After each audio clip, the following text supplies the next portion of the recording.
mainit. So, tinatry ko yung battery na nabili ko sa Shopee dito sa aking Insta360. So far, okay naman siya and hindi rin gaanong nag-iinit. Kasi simula bahay, naka-record na tong video. So, Insta360 1x2, 150 angle or 150 mode yung gamit ko dito sa camera. So, testing ko lang. Hindi ako naka 4K resolution, which is hindi siya 360 view. Baga, wide angle lang siya. Parang siyang mga view ng GoPro. Pero ang sabi, mas wide pa nga daw to tignan kaysa sa mga GoPro na latest ngayon. Try ko siya kasi para mas mababa yung consume ng storage. Kasi since ang pagkakaalam ko naka 1080p lang to eh. Hindi ko pala na-check kung ano yung resolution na gamit dito. Maraming nagtatanong sa comment kung kamusta na nga ba itong camera, itong dashcam na binili ko. So after, oh my gosh, di ko alam, maalala kailan ko siya binili. Yung mga nagtatanong kung kamusta na nga yung dashcam, kung okay pa rin ba daw, ano yung mga issue.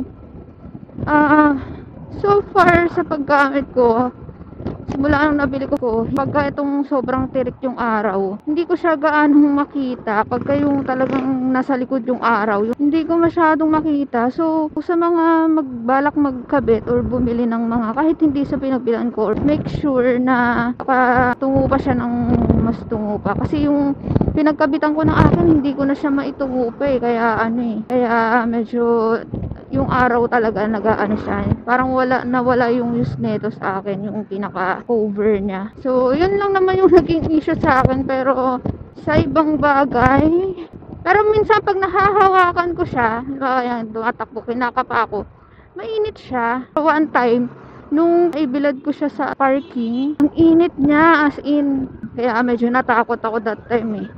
Pero ayun nga, pero ano yun nakapatay yung makina ko, as in nakapark lang ako. Mainit siya. Kaya make sure na kapag magpa-park kayo, hindi rin siya ganun mabilad. Kasi mali din yung angle nga nung akin. Siguro dahil talagang yung monitor yung pinaka natatamaan niya ng araw. Ayun, nagtaka din ako kasi yun nga, patay naman siya, naka-off siya. Pero nag-init pa rin siya ng ganun. Kasi pag umaandar ka naman, since may hangin din naman na umaano, hindi siya nag-iinit ng ganun kainit eh. So mas maganda na yung angle ng pinaka monitor ng etong dashcam mas tungo pa. So gagawin ko na lang siya ng paraan sa susunod. Kasi yung bracket nga, since naglagay nga ako nitong windshield para mas hindi rin siya ganun ka mababasa ng ulan. Oh my gosh, traffic. Anong nangyari? Bakit nagka-traffic na ng ganito dito? Ayun, may pumasok lang pala. Kinabahan ako kasi naranasan ko dito sa part na to. Saan ba tong part na to? Bulungan, sa may pag-iilalim ng tulay. Hanggang dun sa bago tayo huminto ng magbagal.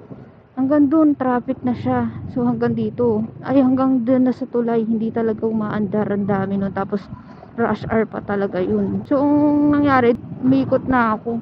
Hindi na ako dumiretso pa dito kasi wala, talagang ma-i-stranded ka sa traffic dito nun. So anyways, ayun nga, yung issue lang naman na napansin ko dito, yun lang naman, yung nag-init siya. Pagka gantong panahon na talagang mainit o tag-init, matatakot ka din eh. Pero sa lahat, wala naman akong ibang issue na ikita pa dito. Yung Waze niya, Google Map niya, okay din naman. Then, napapagsabay ko pa rin ang gamit. Like yung intercom, saka yung cellphone na i-connect dyan sa monitor. Okay na okay pa din siya. So, yun lang tayo ko sa mga maglalagay ng ganito. Make sure nyo na nasa lilim yung motor nyo kapag magpapalagay kayo ng ganito. Huwag nyo ipaparking sa tirikang araw. May mga nagtanong din pala kung madali ba siyang manakaw. Depende na lang siguro sa pagkakabit nyo. Kasi minsan ako, nagdadala ako ng cover ng motor eh. Nilalagyan ko na lang ng cover ng motor pagka sa open area ako magpa-parking eh. Bago ko lagyan ng cover ng motor, natakbang ko ng basahan yung mismong screen, yung monitor. So, yung camera naman niya, wala pa rin siyang pagbabago.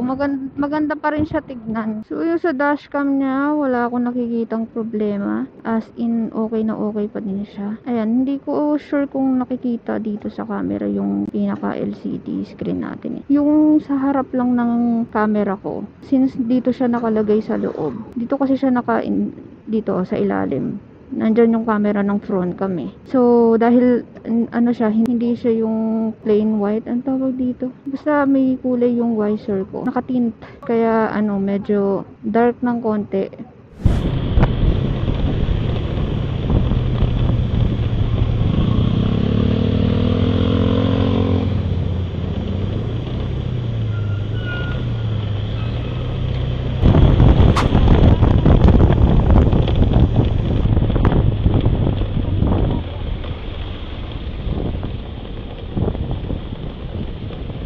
Pero kita naman yung ano view. Kasi sa mga kotse naman nakatinted din naman yung mga salamin nila, 'di ba? So sa mga bumili din sa same store na pinagbilhan ko, comment naman kayo dito sa video na to kung kamusta ba yung gamit ng dashcam, kamusta ang paggamit, gaano nakatagal sa inyo. Wala na pala akong gasolina. Daldal ako ng daldal, mauubusan pa ako ng gasolina. My gosh, nagbiblink na yung gasolina ko.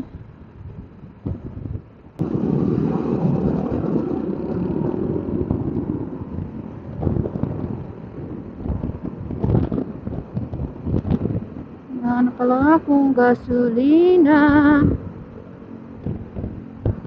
I need gas. Give me a gas. Wait lang po.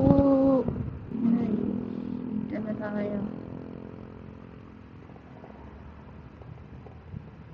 Daldal ka ng daldal ha. Wala ka na palang gusto. 150 po. 150.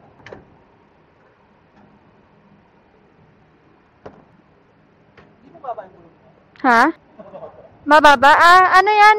Shock ng Honda Beat. Gamit ko sa pang Honda Beat na shock. Saan po ba? Parang malambot pala yung gulong ko. Ay, nakaano nga pala yan. Okay naman. Okay naman siya. Wala naman. Okay naman. Okay naman, kuya.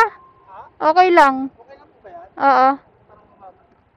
Sige, Opo. kuya, okay naman na daw. Okay na po. Pangin sana siya eh. Okay naman daw. Okay naman. Opo, okay naman. Okay po pala eh. Thank you. Sige ma'am, ingat po. Opo, thank you, kuya. Akala ko tinatanong ni kuya yung shock ko. Ay, yung ano ko na mababa daw. Sabi ko, Honda Beat kasi yung shock ko kaya mababa siya. Mas mababa siyang tignan.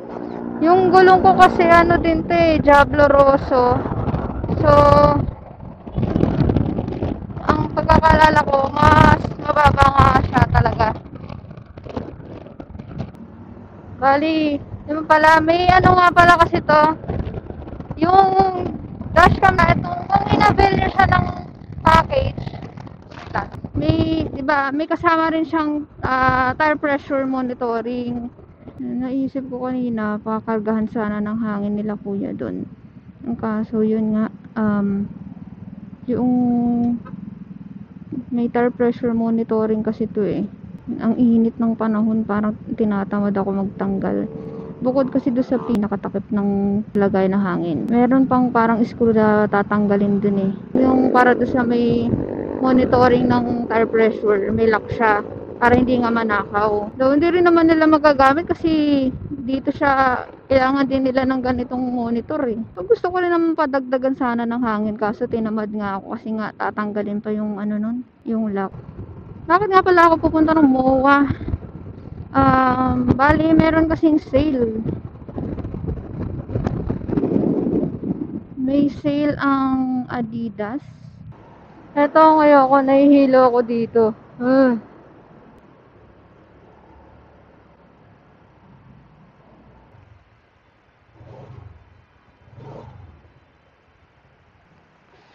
So, ayan yung view. Ayan, car driving. So, ayan, ito yung view ko sa front.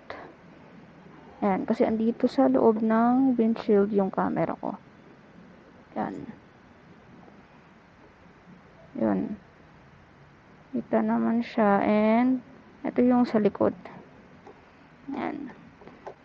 Lino, maganda tignan yung sa camera talaga yun, lalo sa likod kasi wala siyang takip. Ito kasi may windshield yung sa harap, kaya kaya medyo dark siya tignan.